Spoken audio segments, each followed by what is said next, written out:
Well, everybody, welcome back to Math 118. This is the beginning of week 7 of our course. You will have an exam next Wednesday. You should, if I have my timing all figured out, you should have already received an email about that.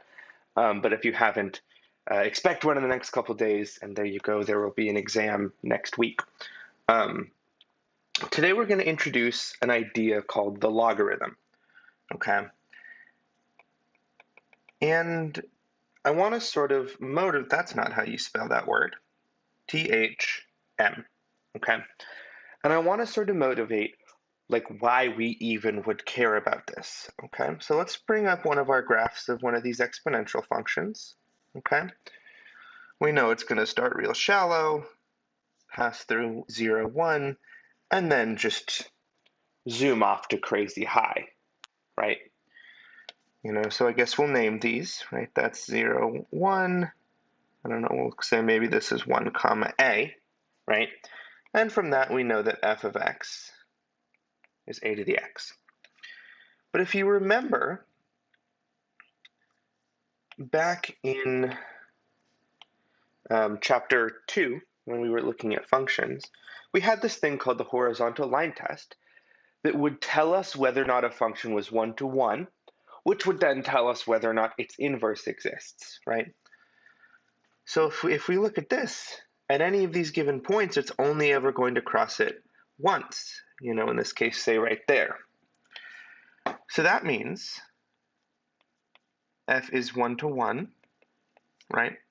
Which then means f inverse of x exists, right? So then the question is, right, what is this inverse function, okay? And it's precisely the logarithm. The logarithm is the inverse of the exponential, okay? So let's formalize this with a definition, okay? So let a be greater than 0 and a not equal 1, okay? Then the logarithm, I guess you could add function there, because it is a function, with base a is denoted,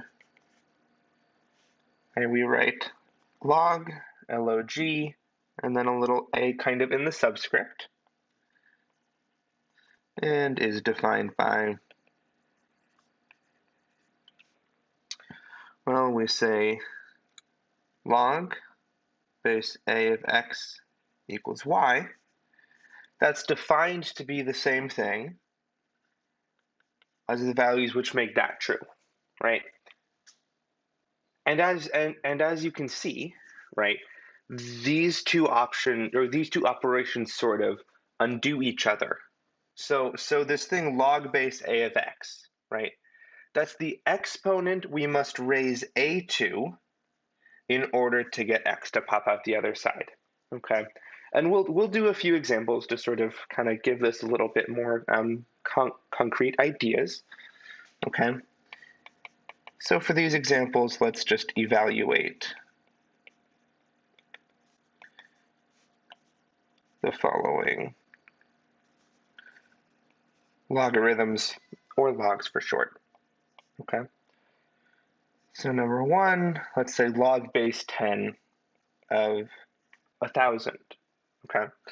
So again, what this is asking, right, it's 10 to the what equals 1,000? Well, 10 to the 3 equals 1,000, right? So this should spit out 3. For our next one, let's say what's the log base 2 of 32, okay? This question is asking 2 to the what equals 32. Well, if you know your powers of 2, 2 to the 5 equals 32, right? 2 to the 4th is 16, and we need one more to get ourselves to 32. So that would mean that the log base 2 of 32 is 5. For our next one, let's say What about this? It's the log base 10 of 0.1, okay? So that's asking 10. So that's asking 10 to the what equals 0.1, okay? But here's what I want you to notice. 0.1 is 1 over 10, right? If we convert that to a fraction, which means it's 10 to the negative 1, okay? That's interesting to note here, right? Our log function will spit out negative outputs where our exponentials didn't. One more for you. Let's say, what is log base 16 of 4? Okay, and that's asking 16 to the what equals 4. Well, I'm going to notice that 4 squared equals 16, right? So that means that 4 is the square root of 16, right? Because since we're dealing fully with positive numbers here, right, our square roots and our squares can be considered, in a sense, to undo each other. So that means we're dealing with 16 to the 1/2 here, okay? And that is indeed the output of our logarithm. There's a couple of important properties that are worth noting of the logarithm that will be incredibly useful to know, right? Because we will sort of run up against them all the time. So they go a little something like this. Okay, this will make that look more like a P. We have log base A of 1. Okay, no matter what A is, this equals 0, right? And that's because A to the 0 equals 1, right? Because we've said A is always, because in our definition, right, we said A is always greater than 0, strictly, and A is not equal to 1, right? So anything other than 0 raised to the 0th power is 1, right? Our next one, we have log base A of A. Well, that always equals 1, right? Because that's asking the question, A to the what equals A? Well, A to the 1 equals A, right? Two more for you. Let's say log base A, okay, of A to the X, okay? And almost always, okay, we will write this instead as something just like this, right? Where if you see an exponent here, that's always considered to be inside of the logarithm, right? If I were to mean something, just sort of as an aside, if I were to mean something like this, log base A to the X, where the whole thing is squared, I will add the parentheses, okay? If you don't see parentheses, you can assume that everything after the log is in the argument. Obviously, if, it's A to the X plus, plus whatever, right? That won't be in the argument, but the expression immediately to the right of the log, you can always consider to be taking the log of that whole expression, unless there are parentheses telling you otherwise, okay? Well, after that quick aside, I'm sure you're curious what this is equal to, and it's actually equal to x. Because remember, this is asking A to the what equals A to the x, right? And well, you can fill in that little blank with an x, right? Because A to the x is always going to equal A to the x. And then finally, for number 4, we have A to the log base A of x. Well, that's actually going to split out x as well, right? And there's lots of different reasonings that I can give you for this, but what I want to point out is actually what's going on here again, right? We have the logarithm of the exponential, and here we have the exponential of the logarithm. Well, these are inverse functions of one another, right? So that means they're going to cancel, right? That was our inverse function property that we looked at, however many weeks ago when we were really studying these inverse functions. So we'll use a couple of examples using these properties, right? And then we'll get into the sort of next obvious question, right? Which is how do you graph these things, right? So let's say, once again, evaluate the following logs.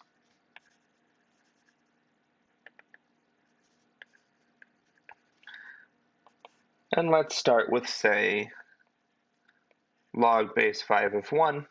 Well, as we saw using property 1 before, right, log base 5 of 1 equals 0. Okay? And I suppose I'll rename these A and B so that we don't get confused with these numbers here. Okay? So our next one, let's say log base 5 of 5 to the 8, right? Well, according to property 3 from the previous one, right, it looks just like that. So we have an 8. Part C, let's say log base 5 of 5, right? Well, as we saw before, right, that's 1. And for our final one, part D, sure you can guess what's coming. Let's go 5 to the log base 5 of 12. This 5 to the stuff, and taking log base 5, those are going to be canceled, and we're going to be left with the argument of the log.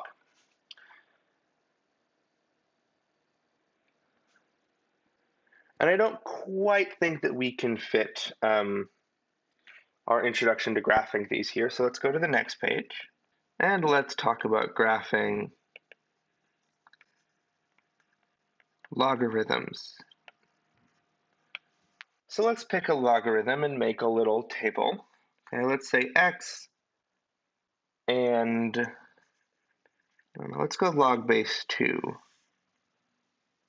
of x. Okay.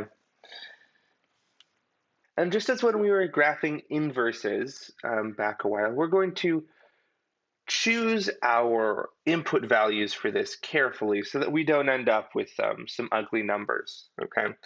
And how I'm going to do that is I'm going to look at powers of 2, right? Because this is a base 2. I'll go maybe 2 cubed, 2 squared, 2 to the first, 2 to the 0 is 1, okay?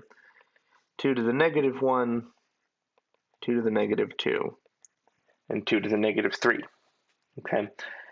And the nice thing about this logarithm, right, is, well, since we're doing base 2, and if we plug this x in, it's just going to spit out this exponent, right? So we're going to go 3, 2, 1, 0, negative 1, negative 2, negative 3. Okay, in order to graph this, I'm going to need to give myself a little bit more room because we're putting 8 for one of our inputs. Okay, let's get a set of axes down, maybe there, and we'll grab vertical axis there. Okay, and let's start plotting these points, we'll say in green. At 1, we're at 0, okay? And at 1/2, right, which is 2 to the negative 1, we're at negative 1. At 1/4, we're at negative 2, and at 1/8, we're at negative 3, right? So we seem to be approaching this guy pretty quickly. Now let's look at our values greater than 1, right? At 2, we get 1. It looks like at 2 squared, which is 4, we get 2. And at 2 cubed, which is 8, so 5, 6, 7, 8, that's when we hit 3, okay?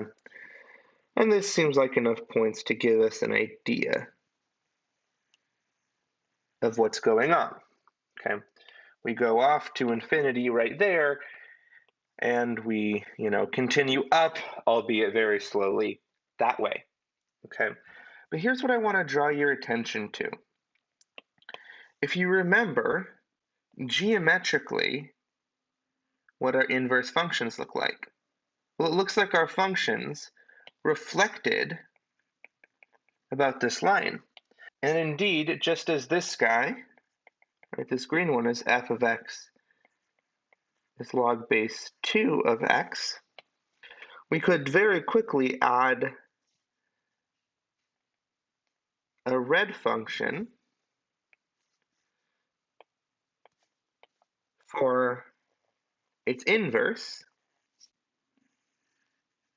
right? Say g of x equals 2 to the x, okay?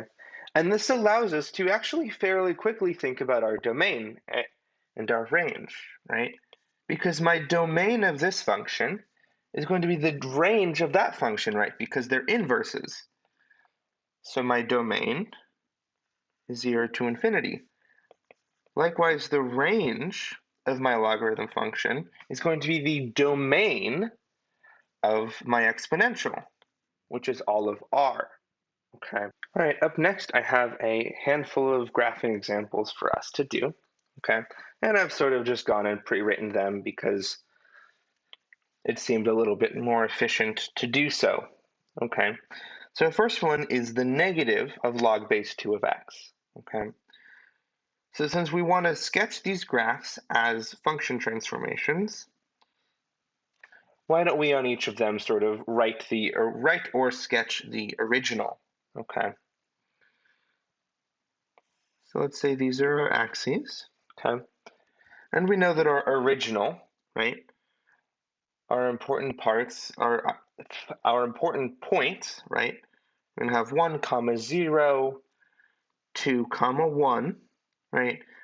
And then, I don't know, let's also add 4, 2, and that guy, right? So this green guy, that's our parent function. That's log base 2 of x. And if you remember, putting the negative out here is going to flip everything vertically. So this point's going to remain unchanged, right? This point's going to flip down, that point's going to flip down, this point's going to flip up, and our output function looks a little bit like that, right? This is minus log base 2 of x, okay? Let's do another one. We can not lose our parent function by being a little clever with this.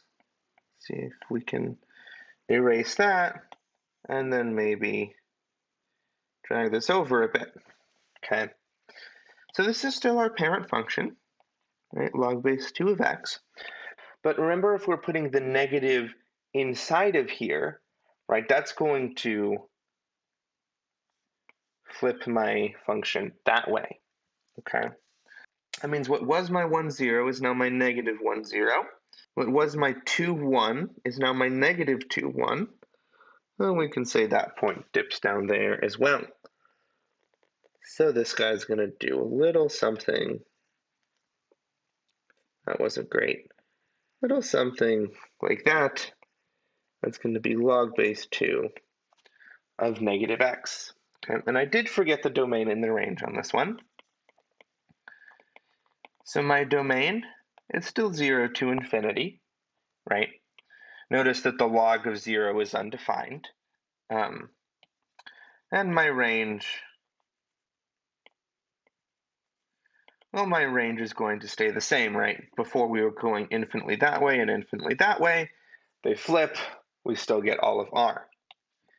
Things are slightly different in the second case, right? What's my domain? Well, before we had all of the positive side without 0 is defined. Now we have all the negative side. So we're going to be minus infinity to 0. And then my range, well, my range is going to stay the same with all of r. Next example, we have 2 plus the log base 5 of x. Okay. So let's get a vertical axis. We'll do a horizontal axis like that. Okay. So let's draw our parent graph, right? We know 0, 1 is always going to be on our graph, right? And we know that whatever our base is, comma 1 is going to be on our graph, right? So we'll count out 2, 3, 4, 5 units there. And then thirdly, we know we have a vertical asymptote going on right here. So we can do something like that, okay? This is log base 5 of x. But what is h of x doing? Well, h of x is adding 2 to our function, right? So what we can do is each of these points we know, simply just shift up 2 units, right? But we still have this horizontal asymptote. So our shifted function is going to be something like that, okay? Finally, let's take a look at k of x, okay? I'm going to play with my axes just a little bit here, right? What points do we know, right? Well, we know the point 1, 0 is going to be on it, okay? We also know 10, comma 1 is going to be on it, so we can count out, 2, 4, 6, 8, 10, right? Instead of just putting this dot here, right, like you kind of would right away, I'm actually going to put it right there. I'm going to put it right there, and I suppose I'll label this as 1, okay?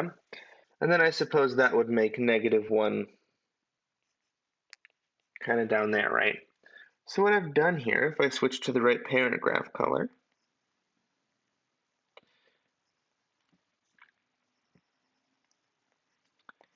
is I've expanded our y-axis a bit, just because log base 10 grows extremely slowly, okay? So what happens if we're trying to do k of x is log base 10 of x minus 3? Well, what that's going to do is it's going to take all of these points and it's going to shift them 3 units to the right, okay? So the first thing that we'll shift is, say, the vertical asymptote, which is now going to be here. We're also going to shift this point, and 1, 2, 3, that point, okay? And this is going to be our function here, okay? This is k of x. Going back and looking at these guys' domains and ranges,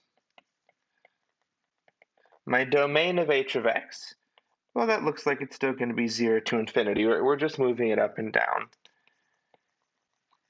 And my range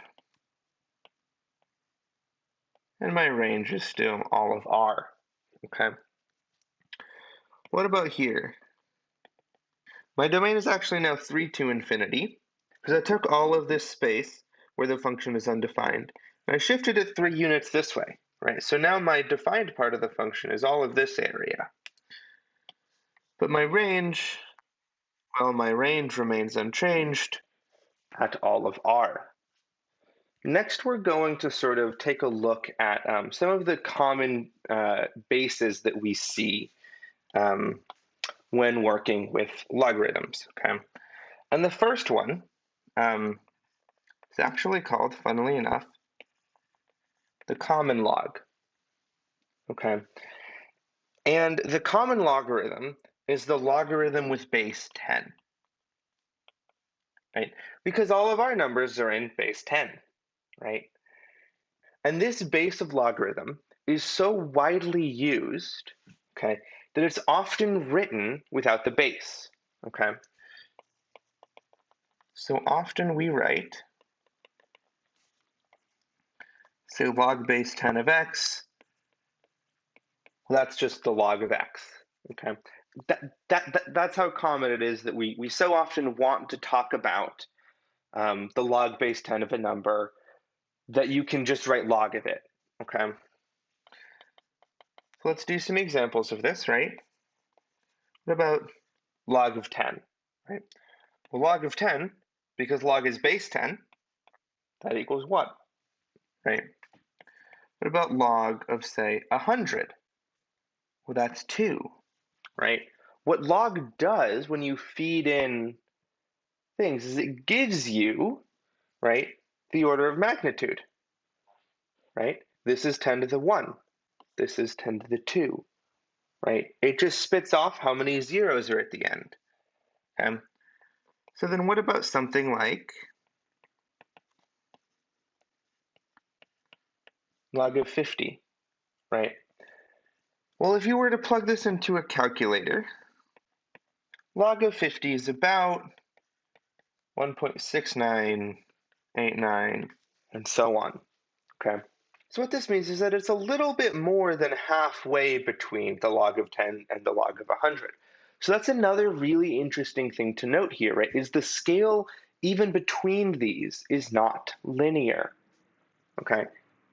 And that actually lends itself to tremendous use throughout science, right? Because there's tons of things that we actually want to model as nonlinear, okay? And here's an example of that. So here we have this example, okay? And it's talking about the perceived loudness of a sound relative to its physical intensity. And it's given by this equation, okay? It spits out the decibel level of a sound, okay?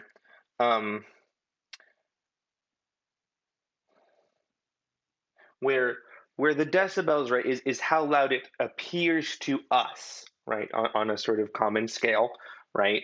10 decibels might be, the sound of someone breathing, right, versus 100 decibels is like a really good rock show, right? Back before I was a grad student here, I was an audio engineer down in LA, right? So I would work with the decibel scale all the time. But we can't actually measure perceived loudness. What we can measure is the physical intensity of the sound waves, right? Because sound is just air kind of wiggling back and forth. And the harder that it presses on something, the higher that physical intensity. Okay. So we have I naught being the physical intensity of a barely audible sound. And we're looking for the loudness in decibels, right? This perceived loudness of a sound with an intensity that is 100 times higher than this barely audible sound. Okay, and what this would mean, right, is that I is 100 times I naught. Plugging this in, right, we have B is 10 times the log of I, which is 100 times I naught over I naught, right? Which is 10 times the log of 100. But as we saw, the log of 100 is 2, so that's 20 decibels. So we're looking at something that is 100 times more physically intense than like the most barely audible sound you can think of. 20 dB is nothing, right? 20 decibels is like the wind rustling through the trees on a calm spring day, right? 20 decibels is very, very quiet, okay? In fact, right, say I is 100,000 times I naught, okay? If I is 100,000 times I naught, well, then that would tell us, kind of following that through, that B is 50 decibels. 50 decibels is, when you and your friend are sitting in the living room having a conversation and not even being particularly loud. That's why these logarithmic scales are so useful, right? Because it does us no good as humans to talk about loudness in terms of physical intensity, right? Because these numbers just get so astronomically large. Instead, we plug them into something like this, and then we get this, decibel scale, which makes more sense to us, right? 0 is totally quiet, and 100 is very, very loud, right? You can't actually get much louder than that. Something like a firework is going to register at about 150 decibels. If you're curious at all about any of this sound stuff, stop by office hours. I'd love to chat about it. It was a very, very fun way to make a living through my undergrad. Okay.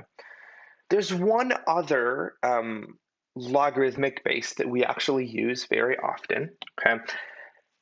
And it's going to sort of pull from the other, weird exponential base we used very often. Okay. And that's the natural logarithm. Okay. And the natural logarithm is log base e, okay? And just like the common log had this special piece of notation for it, so too the natural log has a special piece of notation for it, okay? Instead of writing log base e of x, instead we write ln of x, okay? For, I guess, log natural, right? Maybe there is some French influence here. I don't know. I'm not a history of math person. Um, but regardless, this is our convention. When you see ln of something, that means you're taking log base e, okay? And so let's do, a couple of quick, weird calculations here, okay? We'll explore the natural log a little bit more later in the week. This is just a little bit of an introduction to it. If you go on to calculus, once again, everything related to E will come up in a very, very big way there. But for now, let's just do some examples, okay? Let's talk about the natural log of e to the 8, okay? Well, what's this asking, right? This is asking e, which is our base to the what, equals our argument.